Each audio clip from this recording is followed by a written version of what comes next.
Welcome to Saxo Friends. I'm your host, Dave Saxologist. Today, my special guest is a multi-instrumentalist, educator, and one of the hardest working men in show business. My brother, Aaron Quartermain Jr., aka Q. I just call him Q. Q man. What's up? How you doing, bro? I'm good. How are you, man? Oh man, I am wonderful, man. Thank you for agreeing to do this with me, man. Because I know you're very busy. I look at your schedule, man. I'm like, oof. Yeah, man. I love what I do, though. It's I know worth it. you do. I know you do, brother. You know what I mean? Yes, and it Mhm. shows, man. You know what I mean? Yeah, most Right. certainly. So, Q, let's go back to what got you inspired to play any instrument. Um, that's a good question. So when I was in elementary school, the marching band came by to visit, and they were demonstrating their instruments and stuff. And I got to see the saxophone. I was like, whoa. And the guy demonstrated the saxophone playing the marching band, high school marching band. And I was like, oh, that's pretty cool. But I still wasn't quite interested until I heard my mom played on the radio, smooth jazz. And I was like, who's that? And I was like, that's Kenny G. So, oh, Kenny G, what is he playing? It's like, it's just called saxophone. So, oh, interesting. So kind of sparked my interest. And I decided on my own terms to learn the saxophone. So, of course, like every student, I started on alto saxophone. And then middle school, I noticed everyone played the alto, and I kind of wanted to stand out. So that's when I switched to tenor. Because I was a Okay. bigger horn, yeah, bigger means better, but not necessarily. Right, right. All horns are amazing. So, but that's how I kind of got inspired by just seeing older students play it, and I was like, oh, and I actually got to see it and everything. Okay. And I was 9, going on 10 at the time, going to fourth grade, and that's when that's basically my beginnings, and I went from there, and and I had this teacher. His name was Mr. Fry, and because at the time, like, I took it somewhat serious, but I wasn't like too serious about it. I took the summers off, when I wasn't in concert band in elementary school. And he's like, when I was about to graduate, you know, like the day before, he's like, "You're not going to quit, are you?" I'm like, "No." I kind of just said to say, it's like, no, no, just not to hurt his feelings. All right. But little did I know, I actually did not quit. I continued through middle school, high school, and yeah, here I am today. And also middle school, it was definitely like that time where people were like picking on the band geeks and stuff like that, and a little jealous and stuff. So I was thinking, oh, maybe try some football, get more friends and stuff. So I asked my dad, should I do football or, it's like, no, do what you want, do what you want. So, I kept sticking to it, Right. and I'm glad I did. I'm glad I did. And the world is better for you that you did that too, my brother. you know. Yeah. Hmm. So, did you have any musical influences in the family? Did anybody play instruments in the family, or? Right. No one really played any instruments. My brother played a little piano, but he quit like in middle school. So I just kind of had to go off my own Yeah. motivation, really. Right. They used to force me to practice, so that was that. But they weren't musically inclined. Okay. Um, Did saxophone yeah, come? I know you a little bit, and I know how awesome you are. So I want to know your development. Was it hard for you when you started? Because you're pretty damn good, and you seem like you had one of those guys that might have had a little touch that already had something going. So how did it start for you? um, I think, like I said, I think I had pretty good ears back then. I was able to listen to something and play it back. I remember that there's a piano in the house, and when I heard something on the TV, maybe a song, I'll just play it back casually on the piano. I was like, "What? How'd you do that?" You know. So I already had definitely a little something. Saxophone in general, my tone wasn't the best, that's for sure. But I mean, I definitely was better than some some folks in my band, and they were surprised about that. And I love to improvise. And sometimes that'll be my downfall because I'll kind of refuse to read the notes on the paper. It's like, oh, band teacher's like, why aren't you playing that? He's like, I don't know. I kind of like this better. It's like, no, you're not supposed to do that, Aaron. You're supposed to read the notes, note for note. And, because that was hilarious, especially in middle school, I'll get ridiculed because, be annoying. It's like, oh, this sounds so much better. I kind of look more horse around. So I was definitely like a class clown, just messing around. And then, because I just hear so many different ideas, like, oh, this will sound so much better. Instead of just playing the sheet music, you already had you had ideas in your head what you wanted to explore right then, right? Yeah, Yeah, right then and there, right then yeah. and there. And I would be fascinated as soon as I found out about Altissimo or extended techniques. I got right into that early, and I used to annoy all the band kids and the teachers. So, oh, stop squeaking, man, stop squeaking. Soon those squeaks turned into notes, and those trumpet players were like, what? Hey, they got a little threatened there, the trumpet players. Yeah. And yeah, and like I said, I already had that like exploring mindset, and kept listening to more players, especially as YouTube became very accessible. I started looking up people like James Carter, who would Ooh. just play in the stratosphere, then low and multiphonics. He's a crazy cat, crazy cat. A lot of people, it's funny you mentioned that. A lot of people sleep on him. Q. They don't realize how good that guy is, man. Oh, he's underrated for sure. He is very, you know. I mean, his sound's not for everyone given, but my goodness, if you just like put that bias aside, he's like amazing. He's a technical master. He is, man. He said, and the whole range of the horn, he from I the mean, top there's to the there's there's, bottom. there's still techniques he does that I can't quite do like him. Like he's one of a kind for sure. Well, if you can't do it, then yeah, that means that then because I know your capabilities, bro, especially on Altissimo. What is that you hit one time? Is it like what's the highest note? Is it a double something Altissimo? Because I heard you hit it one time. Highest note I could play. I mean, I Yeah, guess yeah, on average, I would say a C8 concert C, which is like the highest note on the piano, highest note. right. That's like consistent. But the highest note I ever did was like almost an octave above that, so like a C9. Man, So it's, it's a it's lot like of it's stuff like going built on up. in there, man, right? It's a lot of going on in there to do that, right on the throat, Oh, right? oh yeah, definitely Yeah. like a voice and tongue position, definitely tongue position. And my tongue is like arched back in this fast stream of air. All right. And just a lot of trial and error. A big proponent to that is getting that right mouthpiece, getting that right mouthpiece. And so obviously I did continue my musical journey beyond high school. I was hesitant about that, but I was like, I don't know, I just want to give it a shot. So I went to Bucks County Community College, and that's when the real experimentation came. And I'm really glad I went to that college because it was intense, but it was so laid back at the same time. And I already had that motivation. So there's definitely a lot of lazy people with me, not with the same mindset. They're just doing it to do it. It's like, what are you doing here? And some are like, I remember we're never going to finish. They're like, oh, I'm dropping out of community college, and just kind of did it for fun. But I took it very seriously. And that was the time where I really just, at the time, my music theory sucked. I had to learn from scratch. But I'm glad that I learned music theory. It allowed me to become a better musician and write my own music, actually, because I had a lot of stuff in my head. I just couldn't write it out. But going back to the techniques, that's where I really went into Tissimo and this whole gear hunt.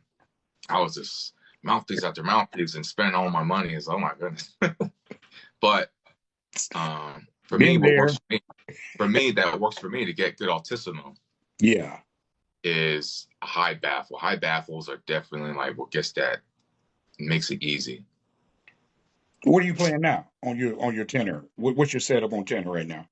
Right. So right now it's a Barkley Brazil mouthpiece. Okay.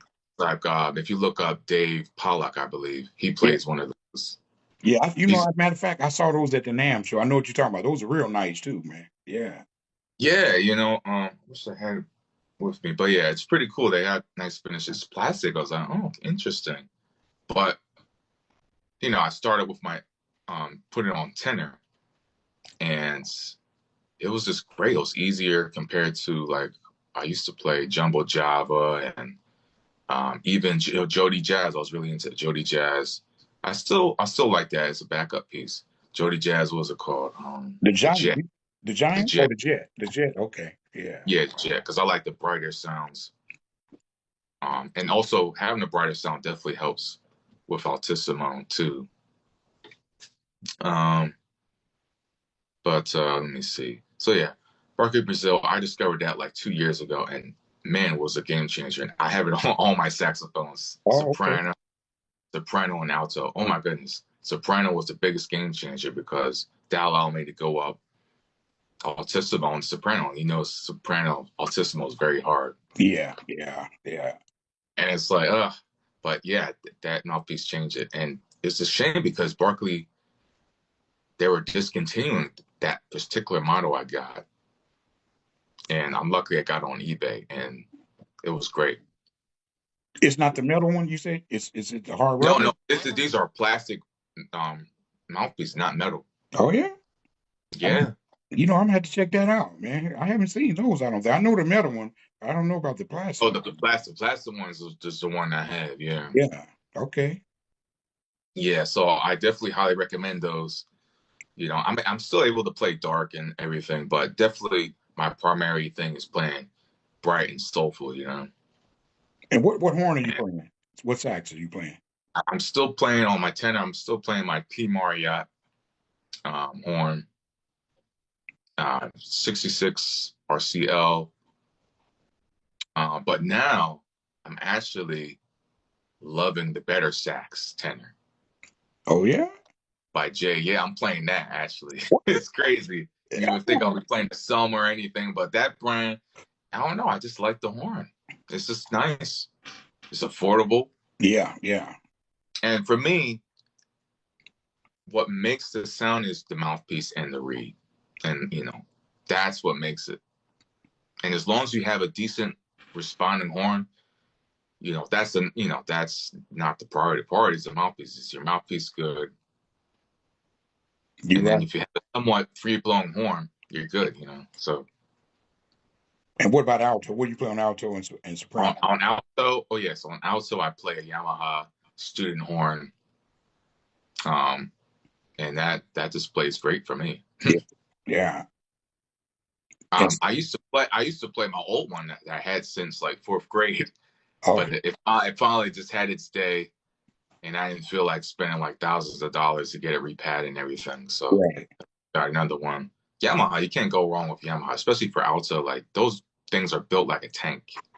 They last forever. It may, it have been through so many hands. Maybe it might have to been repadded one time, but those things, like you said, they're bulletproof, man.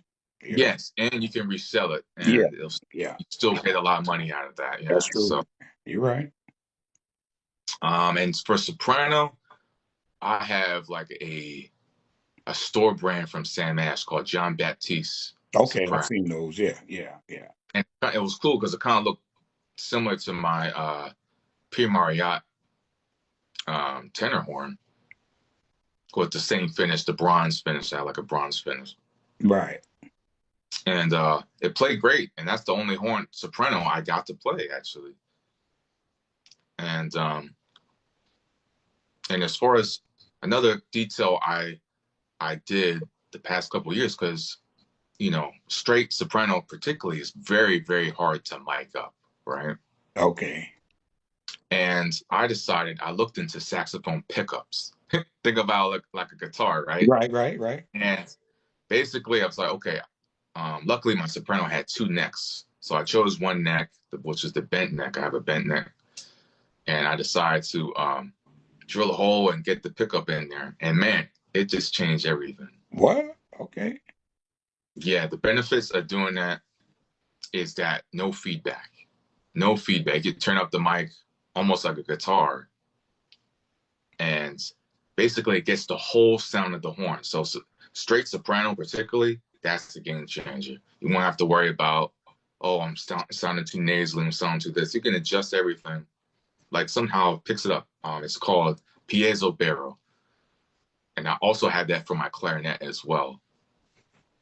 You know, I went to And see Marion Meadows a little while ago, a few weeks ago, and he had he was playing his straight Yamaha, and I yeah, saw him down there with I saw him with his doing something with his foot.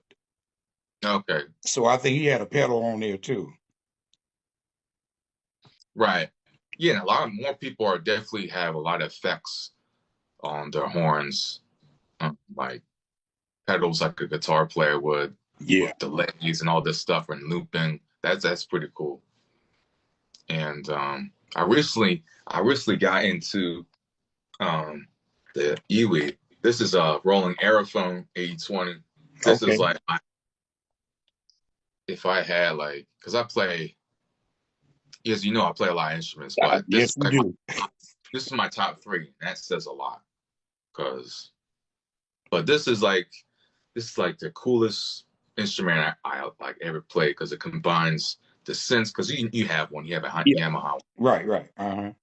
and you can play anything on this. You Like can. it's Yeah. Yeah. ridiculous. Yeah. Yeah. And the cool thing about the Aerophone is, you can play this with one hand. So I customized the fingers. I could play this one hand, and you saw some of my pictures. I could play like two or three at once, Yeah. and man, it's really cool. So the possibilities are endless with this. Like I could sound just like Stevie Wonder. Let me see if I can get this.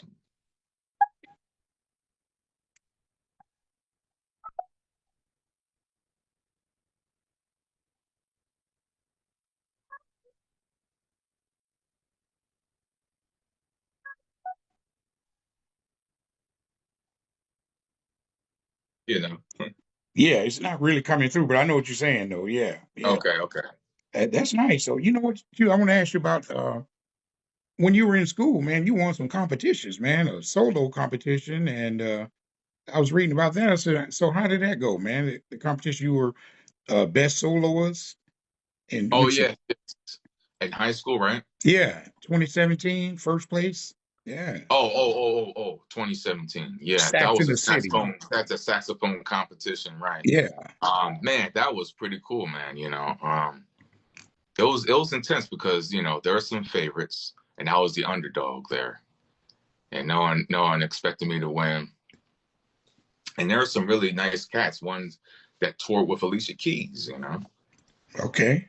I forgot his name, but yeah, he was very good. But I don't think he followed the rules or something like that or something. There's particular rules, particular songs he had to play. Yeah. You couldn't pick all your songs, maybe just one or two. But it was great because the one thing they didn't do, because it was particularly like more R&B centered, and they loved up my high notes. That's what got me to win, and with circular breathing as well. Oh yeah, yeah, yeah. No one did on that competition.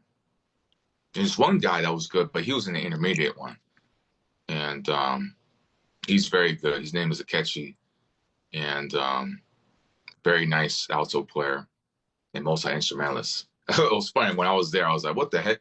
He's just playing drums casually, and then with piano. So there's a lot of great musicians there. Um, but yeah, I was very lucky to win, and all I brought was my tenor. I didn't need anything else. Some people brought two horns. I just needed one to do it.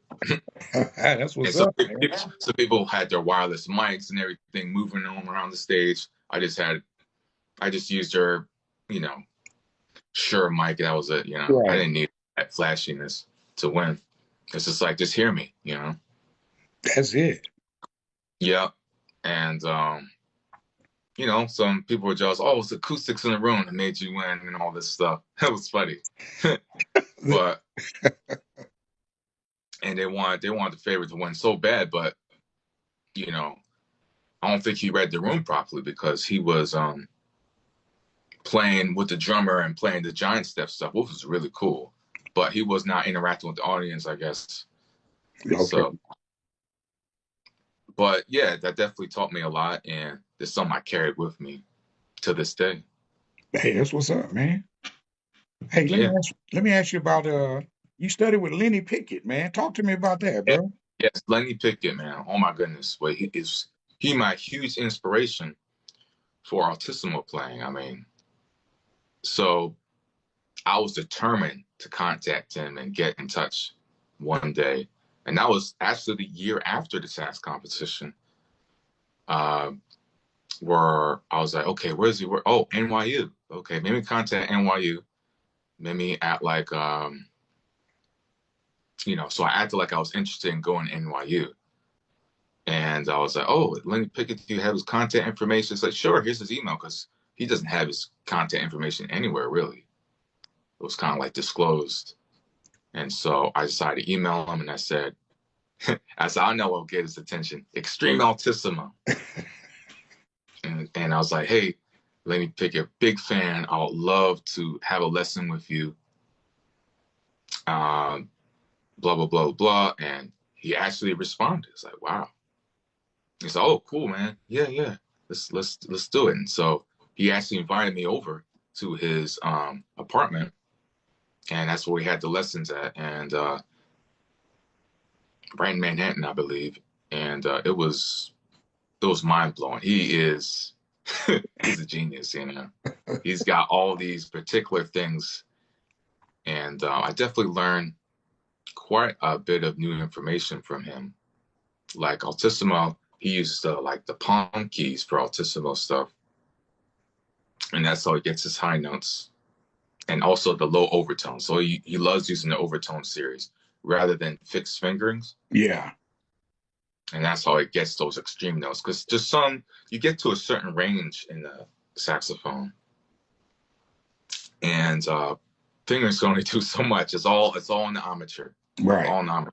Obviously, the lower altissimo, like the altissimo A, G, whatever, that's fine. You can finger that, I think. But there's a certain range where fingers don't matter anymore. Yeah. Yeah. Kind of, you have to treat it, because trumpet, it's really the amateur that's doing the work, especially for those high notes they put. And so that's how, luckily, having experience already with the trumpet, it made altissimo even easier for me. But because they're using the same method with their tongue and their throat and airstream. So it's funny how you would think wood and brass women had nothing to do with each other, but they're actually related in that sense of hitting those high partials, high altissimo notes. And so that was cool, because it came in handy, because Lenny Pickett, he was kind of impressed that I played trumpet too. And he actually learned a little something from me too. So that was funny. Okay. That's what's up, But man. yeah, that's a lesson. I mean, he used bass clarinet reeds, and he was showing me how he used a reed geek to like file it in such a particular way, and he had like pencil in the reeds. He was very like serious about that stuff. Yeah. Yeah. Wow. Because how else is he supposed to hit those high notes every night on Saturday Night Live? I know, man. And him and Sanborn used to be on there too sometime, right? Sanborn would sit in, he would come in. So you can imagine Lenny Pickett and Sanborn in there. Oh man, What a combo. that's a room there, brother. Yeah. And so during the thing, we would like kind of have like a little jam session. He would solo, I would solo, he'll have it recorded and stuff. And so that was really cool. And he just told me, man, just be yourself, man. Don't listen to anyone else. Just be yourself. What sounds good to you. Find your own sound and stuff. And like I said, I'm very grateful for that lesson. I was very starstruck. I was like, wow, here he is. And he was kind enough to actually, after the lesson, take me to the SNL studio. What? Yeah. Oh, And see the rehearsal going down. And that's when I seen other players. I can't name on top of my head, but it was badass. and it was cool, because they had like headphones that can hear each other, like in your monitors in a sense, and everything they were doing in the sheet music. And he would show me how he would compose the music a bit, and he would just hear ideas in his head, he said, and just write it down. notated. I was like, how does he even learn that? Like, it's crazy because he's mostly self-taught, exception to clarinet. Right. It was just very fascinating talking to him. And but he also, you know, he also said like, hey man, being a musician is even harder today than it was back then. I'm like, I don't know, how is that possible? But since he's already settled in his, I guess, job, he's like, you know, he's already set for him, so he Yeah. doesn't know the ins and outs of today's world with social media. And social media is a powerful tool today. Yes, it is. You Yeah. know, so there's still ways for musicians to get out there easier than him back then. Yeah. Although, but I know what he means in other aspects, like maybe certain session work is not as applicable today. And the Um, festivals, trying to get into festivals is pretty tough too, right, isn't it? Yeah. right, and yeah, because now people use tracks and they don't need full bands anymore. Yeah. So that's less work for us. But there's still ways around it. Like I said, online, posting your stuff, that's the way to get some recognition. Spotify streams, just when there's a will, there's a way, right? Yeah, like I found you on Eh, Facebook. You remember I found Right, you on Facebook. exactly. I was like, you remember I hit you up. I said, man, do you teach, man? You was like, yeah, I can help you. You know, we worked for a while. Right. And by the way, you're a really good teacher too, bro. I'm telling you, man, you I really, appreciate it. yeah, because you're so focused because you, it's in you. Music is in you, and it comes out. And I know, taking lessons from you, I was like, yeah, yeah, yeah, he's all right. So, how many instruments do you actually play for you? Currently, I play 18 instruments. Okay. And Yeah, how many do yeah. you teach now? How many do I teach? Um, Currently, I teach about seven instruments. Okay. Yeah, I used to teach more, but it got overwhelming. A lot too busy, because for me, I love performing first and teaching. So I prioritize. Currently, I prioritize performing a little bit more. That's cool, Uh, man. but Yeah. but during the pandemic, that's why I was just nothing but teaching for the most Yeah. part. I was just like, man, I remember when I was taking lessons from you, and we would talk, and then you were in your room, and I saw something in the corner. I said, Q, what is that? Oh, that's a French horn. Now I'm playing French horn. I'm like, Yeah, you remember that? yeah, You- yeah. I was like, man, you just pick up a new instrument every other week, man. Right, right. But I think I'm about pretty much about done. But you never know with me, right? I was gonna say, that movie, they had a show called Eight is Enough. I'm gonna say, you mean 18 isn't enough? You know? I think I capped off for sure because it's like I get paranoid because like at a gig I'm like, oh my gosh, I want to bring everything, but sometimes you can't. How do you manage, Q? Okay, I know you went to school for saxophone, and you have perfect pitch too, don't you? Or Yeah, you I have do. perfect pitch, yeah. So the other instruments that you picked up, Uh-huh. how hard was it for you to self teach yourself on all these items? What did you do?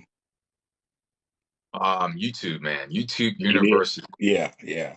you know, So, and just a bunch of tutorials. And since I have an idea already on one instrument, definitely was an advantage, like as far as the theory of learning scales and stuff like that.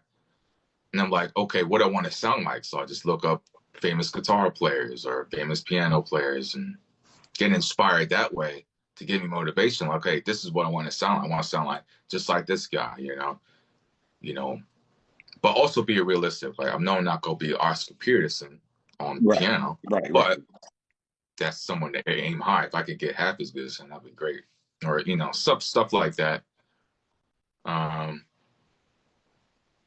so that's basically without YouTube, I don't think I would be as well equipped. But I would have figured it out. But definitely, like I said, today's technology is great, and you It can is, yeah. learn a lot of things. Like I was able to see all the guitar chords and stuff just right online. Easy access and get inspiration just like that. Inspiration just for even for an odd instrument like the Iwi. You just a ton of players you can see that are taking advantage of this. That's my latest instrument. I just got it this year. What's that again? The Iwi. Oh, the Evie, they're rolling. Yeah, the rolling Yeah, aerophone yeah, thing. yeah. Okay. I just got that earlier this year.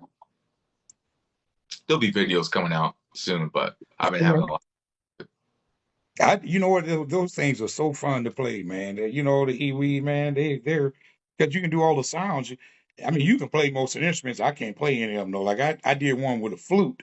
Man, that thing sounded so good, man. It really sounded like a flute.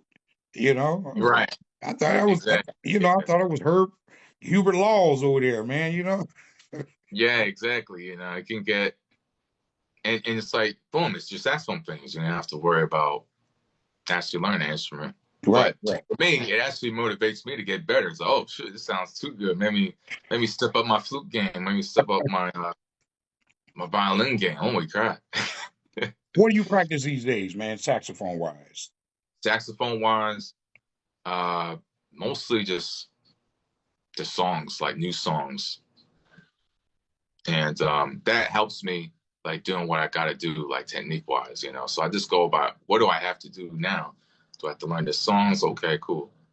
And so I learned the key of that song and practice the scale and get efficient and improvising over that.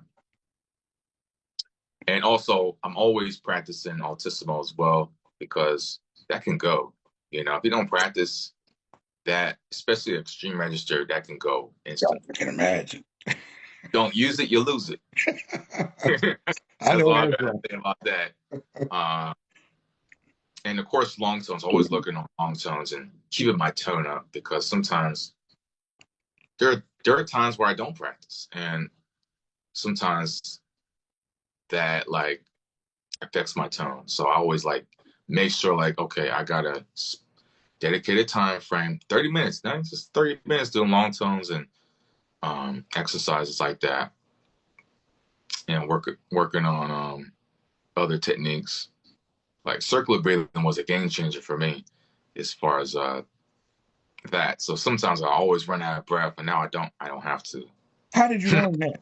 The circular breathing. It was kind of like by mistake. I looked at some tutorials and online and about the stroll on the water, Yeah, yeah.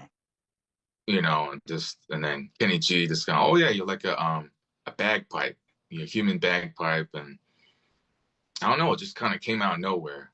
You just got to experiment, and I consider myself lucky because it's such a weird technique.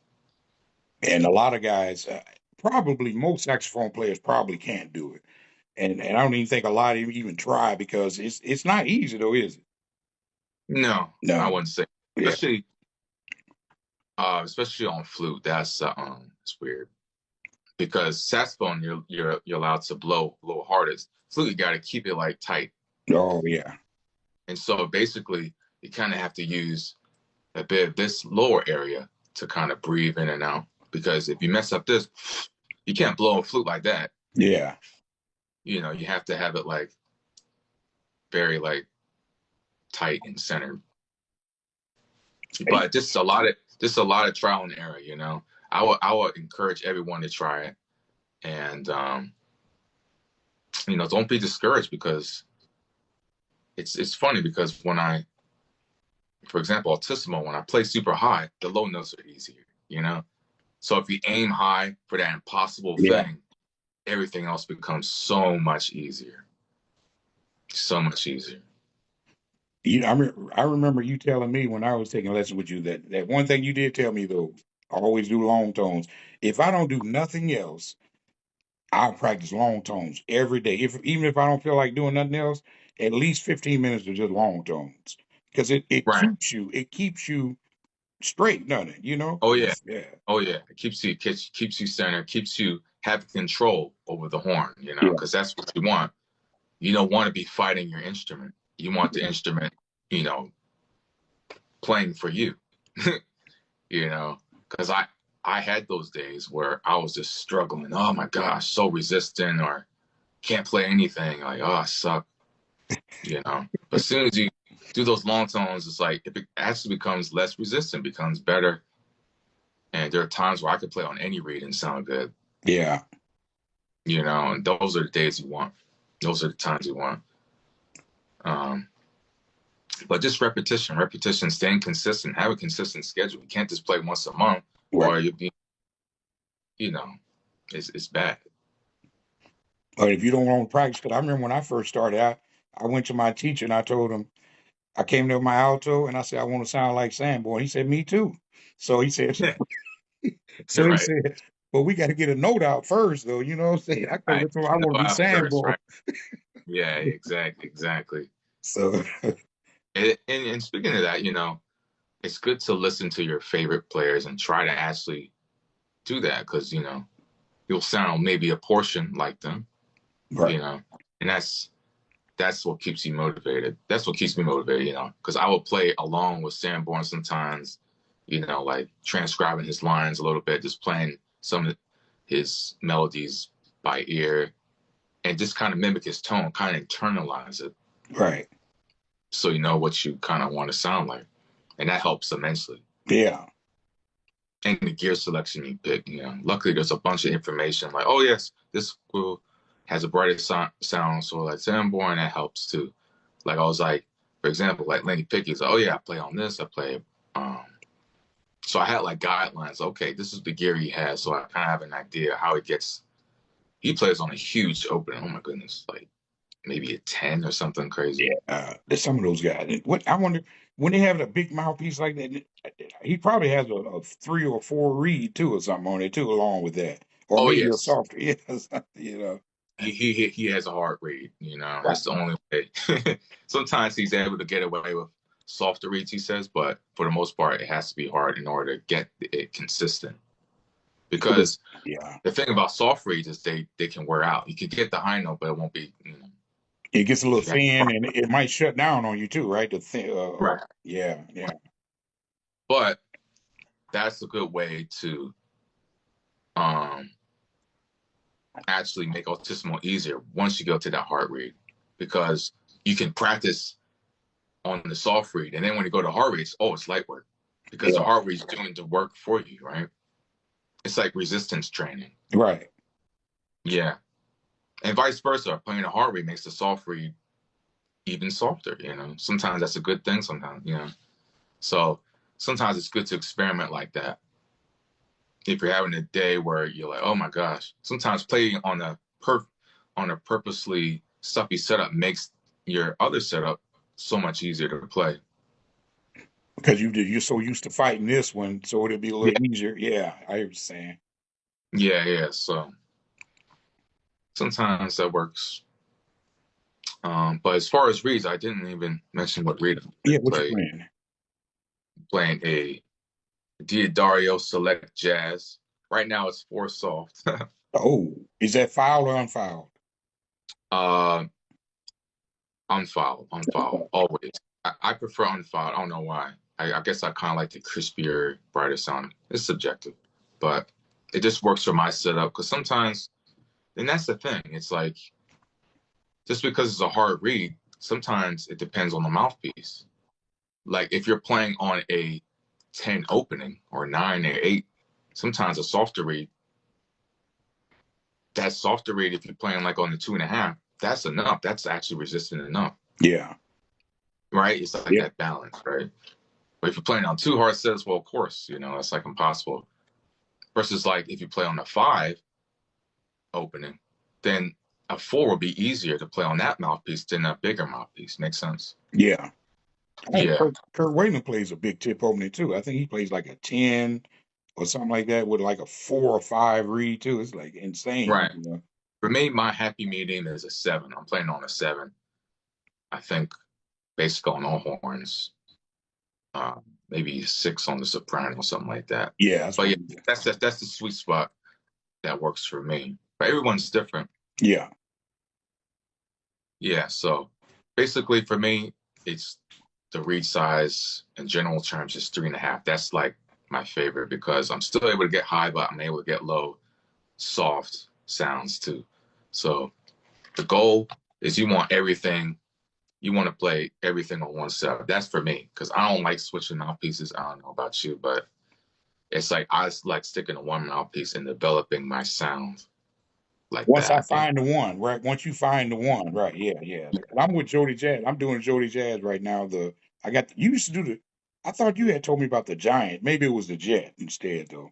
The Jet. I told you Yeah, about the Jet. yeah, I used to play the DV, but that was I guess not for me. I guess I couldn't do everything I wanted on there, but that's a great sound. You get a sweet sound on the yeah, DV. yeah.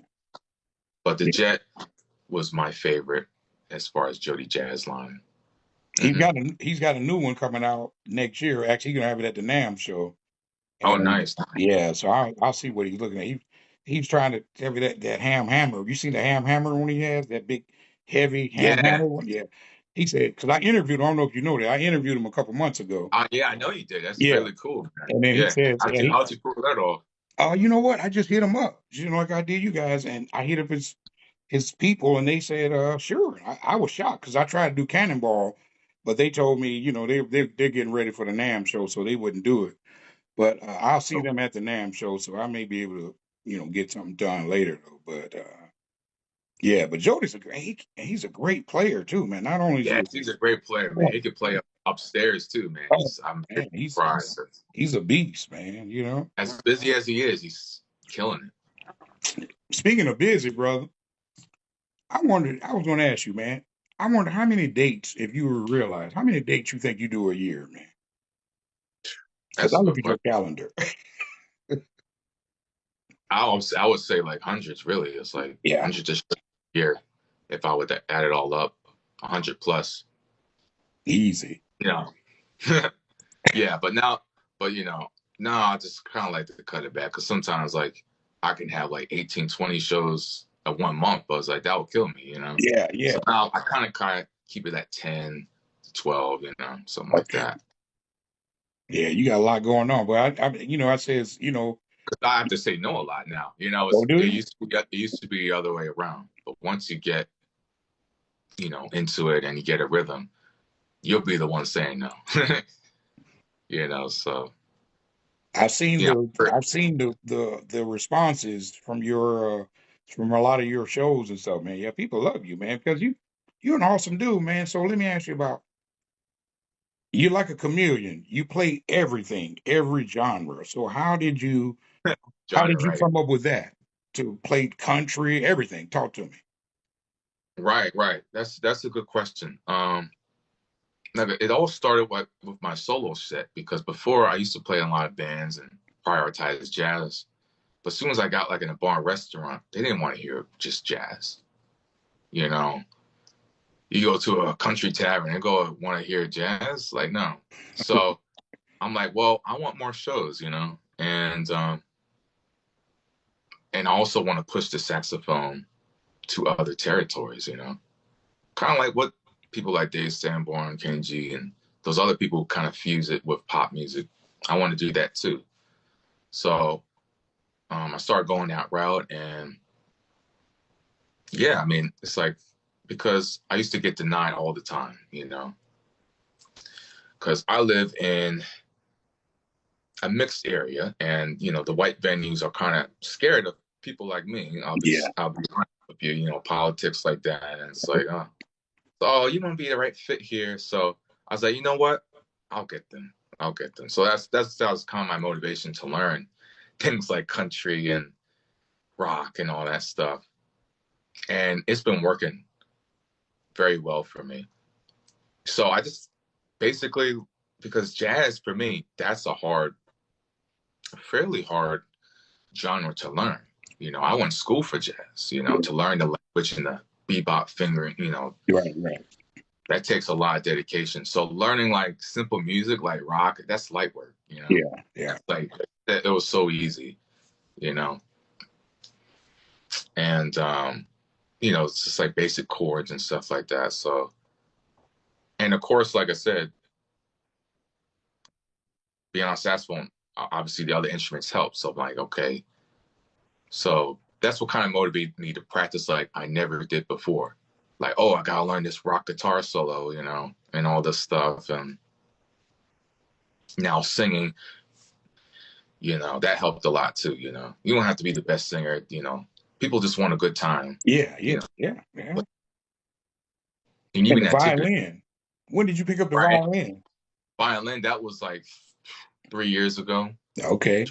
To um, I'm playing on like a 6 string violin. It's crazy. It almost go low to a cello. What is the difference between the violin and the viola? Right. So the viola The viola. is pitched lower, and the violin's pitched higher. That's so think of it like the violin is an alto saxophone, right? Right. And then the viola is a tenor saxophone in that retrospect. So it goes Okay. slightly lower. You see, right? Okay. Yeah, that's the best way I can describe it. If we're looking at the little range, the violin is actually close to a soprano saxophone's range. Okay. Yeah, because the lowest note that can go is a concert G, and the sopranos are like a concert A flat or something like that. Yeah, but You know what, Q? Give me your Mount Rushmore saxophone players, man. I'll give you five. I know we get four, but I'll give you five. okay. Um, well, John Coltrane comes to mind, of course. Um, man, this you pose a hard question. Uh, oh, Grover Washington. My goodness, he's one of my favorites. Yeah. Let me see. I would say personally, this is my personal thing. Lenny Pickett for sure. That's eight. That work. Uh, who else? Who else?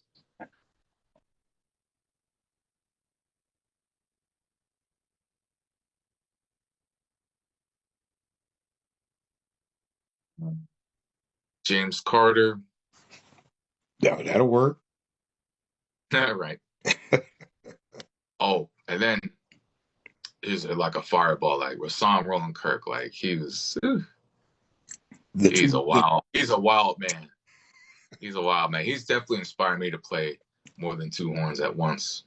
Was it three? Did he do three one time? Or was it Yeah, three? he did three and Yeah. plays a nose flute. He's a legend.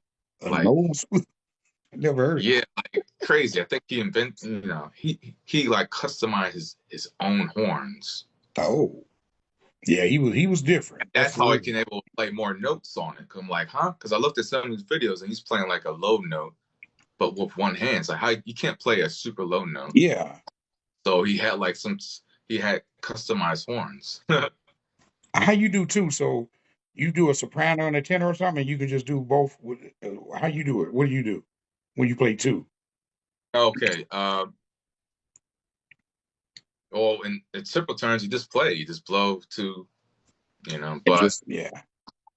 yeah, but in order to get it better, you have to have a similar resistance to both because sometimes it's like you can't play with like one that's like super stuffy and one that's not. Oh, okay.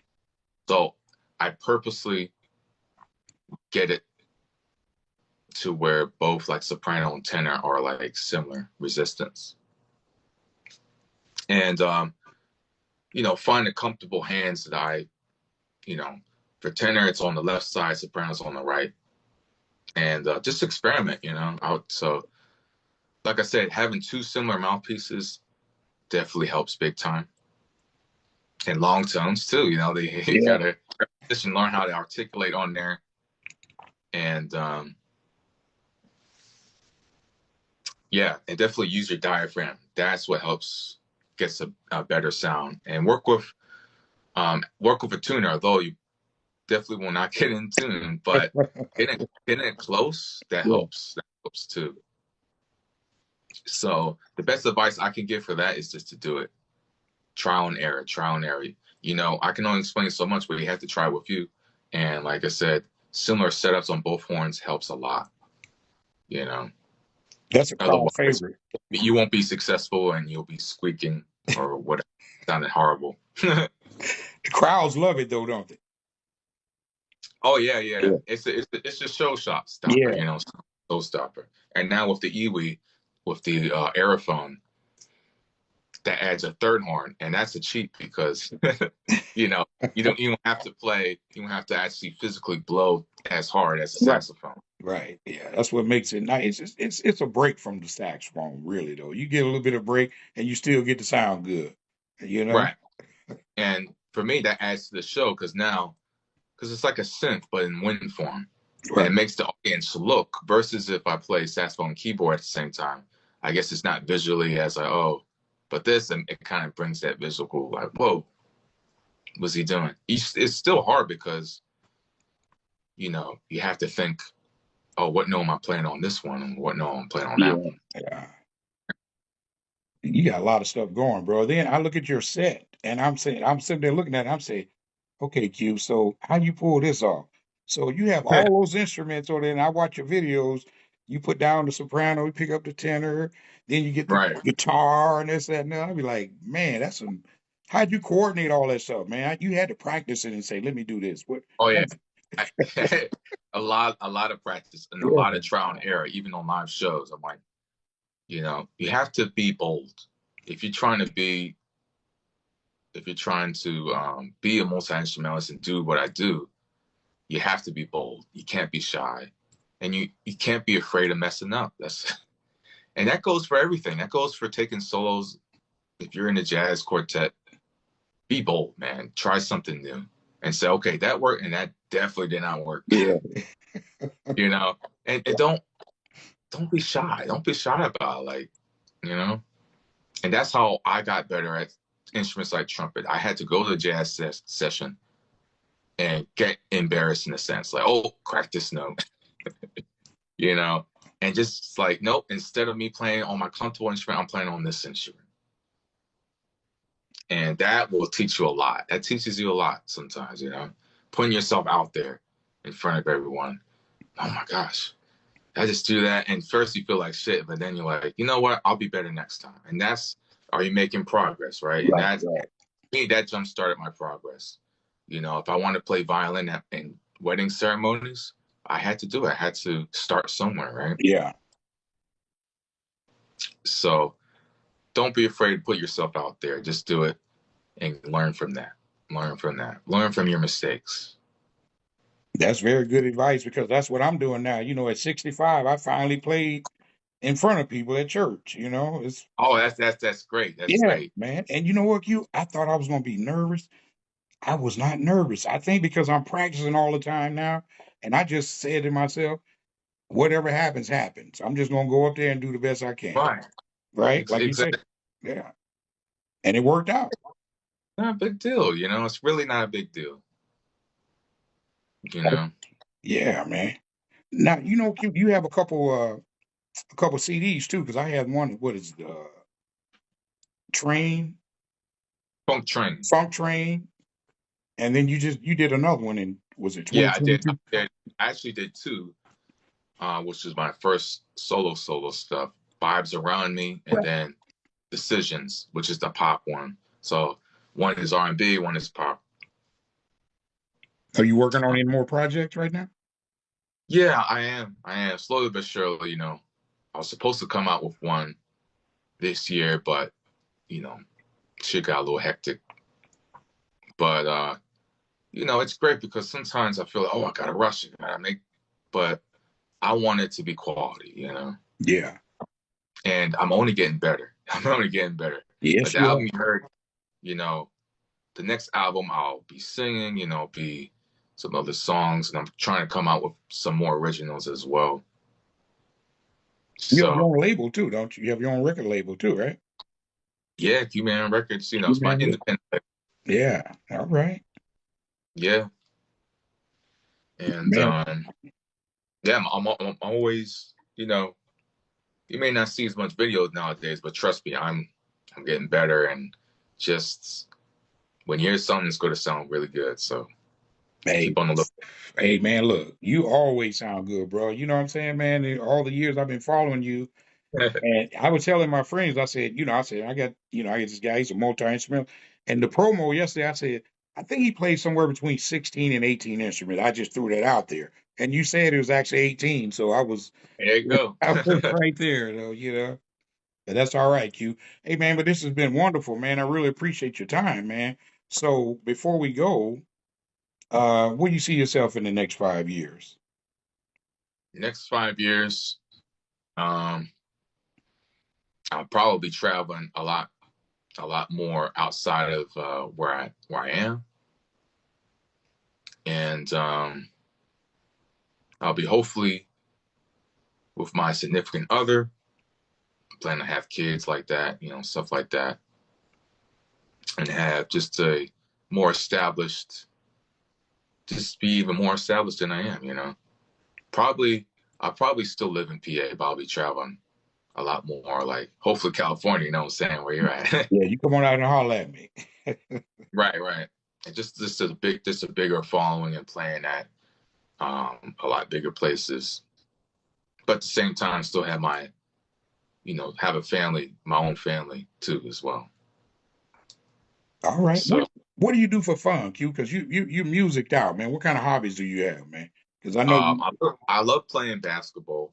Okay, That's one of my outlets, and keeping in shape. Also, I love studying the Bible, keeping in terms with that because that just keeps me spiritually sound. that's beautiful. And I love swimming in the summer and bowling sometimes too. Okay. Any golf? No, I cannot golf. That's an old man sport. You probably say that's for old man, huh? Like me. No, I don't know. It's funny. I try. It's just like, I'm just not good at it like that. I'm not either, but I do it anyway. That's cool. All right, Q. Hey, can you Guess, let her? guess I'm competitive. I guess I got that competitive stuff. I'm like, oh, so I'm not good. All right. Can you let everybody know how to get in touch with you, or all your socials and everything? Oh yes, yes, yes. So you can get in touch with me.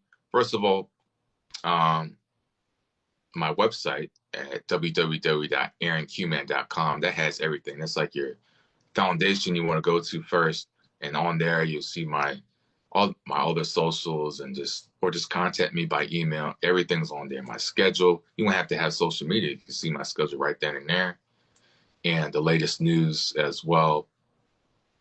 But also, I do have Facebook, so you can follow me on Aaron Quarterman Jr. And also, I have another page, Aaron Qman, which is a little bit more personalized. But yeah, that's where I post my weekly schedule, my monthly schedule. Also, I have Instagram. It's a different name, AQ_man. And you can also see videos on my YouTube channel, which is called Aaron Qman as well. And also, I still have TikTok nowadays, so you can also give me a follow on TikTok at Aaron Qman as well. And that's about it right there. All right, man. Well, thank you a lot, Q. I really appreciate you, brother. You know what? I'm proud of you, man. And just keep on keeping on, bro, because you're doing wonderful work, man. And you got a friend for life and a fan, bro. You know, Oh, I appreciate it, man. Appreciate it. Hopefully we can meet up one of these days. most definitely, man. It's gonna happen, man. Yeah. Thanks a lot, All right. Q. I appreciate you, brother. All right, man. See ya. Ladies and gentlemen, that was Aaron Quartermain Jr., aka Q Man. Check him out on all of his places that he announced, and follow him everywhere. And if you're in his area, check him out at some live shows. You'll be very impressed. This has been Dave Saxologist with Saxo Friends. Thank you guys, and have a wonderful day.